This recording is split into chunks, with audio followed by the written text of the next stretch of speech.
I am joined by the heavy hitters outside our Beacon Hill studio. Cosmo Macero of O'Neill & Associates, a man who can't figure out how the University of Vermont ended up in the Frozen Four. Peter Kagis of the Boston Phoenix, a man whose Frozen Four brackets were blown out long ago, by the way. Have we talked enough Frozen Four for you, Cosmo? That's hockey, right? Yes, well done, Cosmo. Let's talk Barack Obama. The new car salesman. It turns out that he's taken over GM. Not only is Rick Wagner out, but Barack is in. He is guaranteeing all car warranties for the company by the U.S. government now, and saying you may get serious tax break if you buy American car companies. Cosmo, the U.S. is in the car business for good. They sure are. You know, in the last 60 days, we've seen this president tell Jessica Simpson she's too fat. He's made fun of retarded people. And now he's telling the CEO of GM, you know what? You're lousy. Hit the road. I'm taking over. And this is unprecedented government involvement in private industry, I think. But remember, the door was open when they took the bailout money. And that door is open, and Barack is walking right in. Government guaranteeing car warranties, Peter, for how long we don't know. But is this what we thought we were getting when this bailout started? Well, anyone who buys a GM car should probably have their head examined at this point. And the fact of the matter is, not many people have been buying them. GM has not turned a profit for, I think, at least 4 years. GM, Detroit in general, and General Motors in particular, has been in big trouble since long before Barack Obama got in office. What Obama's doing, what the government's doing, is they're really arranging for an orderly liquidation. It's an orderly retreat. But are we talking national? Well, and the government is running car companies. GM is not moving fast enough for the administration. They're not cutting costs quick enough. They're not cutting costs deep enough. And this is a very strong message that they need to move quickly, cut costs dramatically, and reorganize the company. But are either of you worried about the fact that the president is now in the car business? Well, not particularly, because that car business isn't going to be around long. It's in effect, it's heading for bankruptcy court. And you know what? That's what bankruptcy courts are for. It's for an orderly liquidation or transition. Of course, if we were heading there, Cosmo, then why did we bail them out in the first place? Why didn't we just save our billions? I think Peter's right. You could look at this as just simply a more aggressive form of bankruptcy reorganization. Again, the company's not moving quick enough. The government is moving in and saying, we're going to make sure this is managed properly. Over the next 30 to 60 days, you'll probably see them reduce the number of products, eliminate certain lines of vehicle, and again, dramatically cut costs. Quickly, Wagner is out, Barack is in. Everybody in Detroit is now saying, here we go again. Rules for Wall Street, rules for Main Street. Main Street gets cut, Wagner out. No bank CEOs have been asked to step aside.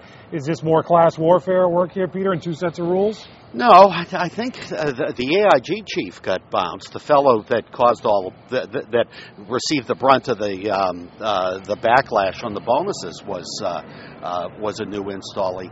No. I mean, look, Detroit's been in trouble for years. This is an orderly retreat.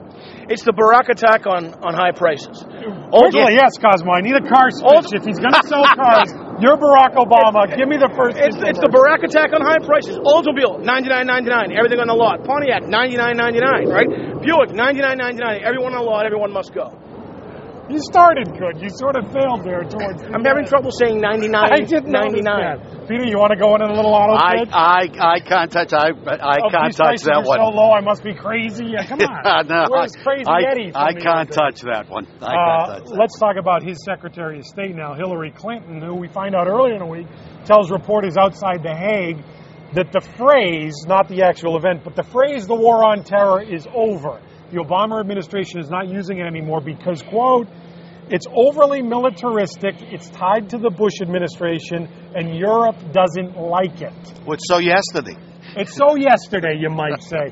Is this a good thing, Cosmo? Because this is clearly a conscious strategy by the Obama administration. Look, the proper name for the mission is Operation Enduring Freedom, so maybe they ought to stick with that. If we're redeploying and refocusing on Afghanistan, isn't that refocusing on the war on terror? So why are we pulling away from the term? It doesn't really make a lot of sense to me.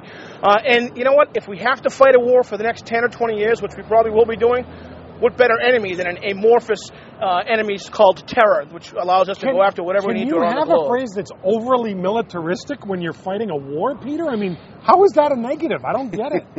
Well, whatever you call the war or wars, they haven't been going very well. At best, we're at a draw in Iraq, and at worst, we're not doing very well in Afghanistan. So it doesn't really matter what you call them. They haven't been very successful. I would disagree with that. I think that the measure of the war on terror is how are we doing in preventing terror around the globe, and particularly here on U.S. soil. By that measure, I think we're doing very well. So I think the war on terror is going pretty well. AKA Operation Enduring Freedom, OEF.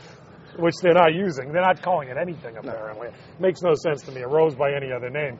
Quickly, fellas, to Situate, where we have the story of the soccer coach for the girls 6 to 7-year-olds down there, who has stepped down because he's apparently a little too militaristic when it comes to coaching Team Green Death, Cosmo. Well, he's waging a war of terror. Yes, right. And he's stepped aside.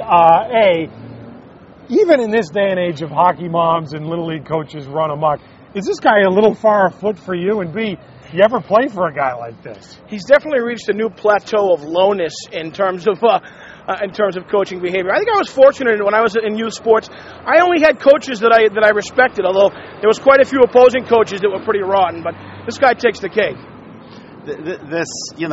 How did he ever get the job?